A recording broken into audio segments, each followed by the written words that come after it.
Hello everyone, welcome back to my channel. I hope you always stay healthy, and thanks for watching this channel. Today we will talk about just how accurate is Israel's Iron Dome missile defense system. Should the Pentagon be skeptical of the Iron Dome? Here is what some of the latest information tells us. Israel's Iron Dome is more than a missile defense system. It's practically an icon, a symbol of how technological creativity can enable one rocket to knock another rocket out of the sky. But did the system fail earlier this month? And what does this mean for the US military's planned buy of Iron Dome? Any thoughts of an invulnerable missile shield evaporated when Hamas fired 690 rockets and mortar shells from Gaza into Israel earlier this month. Out of that 690 total, 90 never managed to cross into Israel, according to Israeli figures. Iron Dome intercepted 240, of which the Israel Defense Forces claim an 86% kill rate, with 35 rockets landing in populated areas. Critics have questioned the accuracy of the IDF's Iron Dome statistics during the 2014 Gaza conflict. But with 4 Israeli civilians dead, though one was hit by an anti-tank missile fired directly from Gaza, even Israelis are expressing doubts about the system. Hamas says it deliberately fired enormous numbers of rockets at a specific target zone to saturate Iron Dome. Some Israeli experts agree that it is difficult to defend against massed salvos with short flight times when fired from launchers situated a few miles away in Gaza. Israel has 10 Iron Dome batteries of 3 launchers each, firing 10-foot-long Tamir interceptors that cost about $100,000 apiece.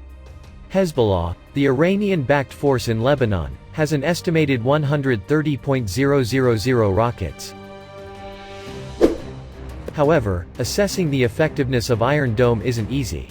For example, the software is supposed to calculate whether a rocket will land in a populated area or empty terrain. Interceptors will hit the former while ignoring the latter.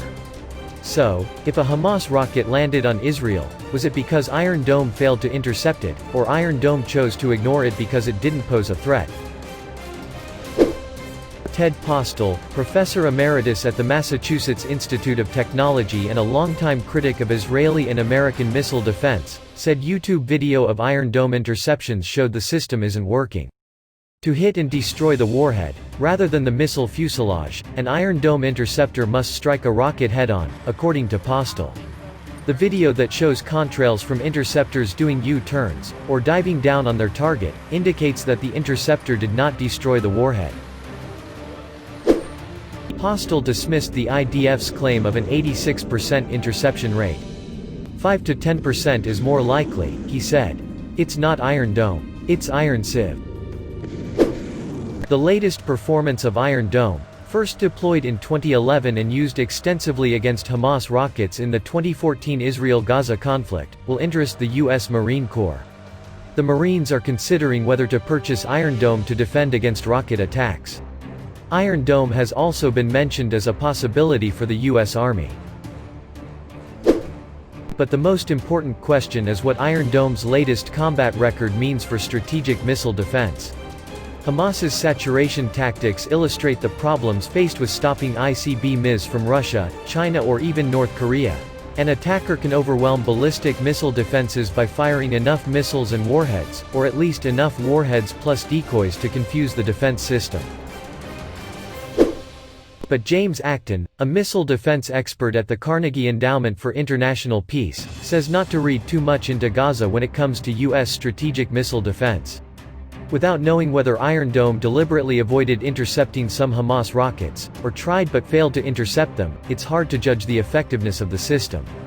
To be clear, I do think homeland missile defense is vulnerable to saturation, Acton told the National Interest. I'm just not sure this is a good example of that.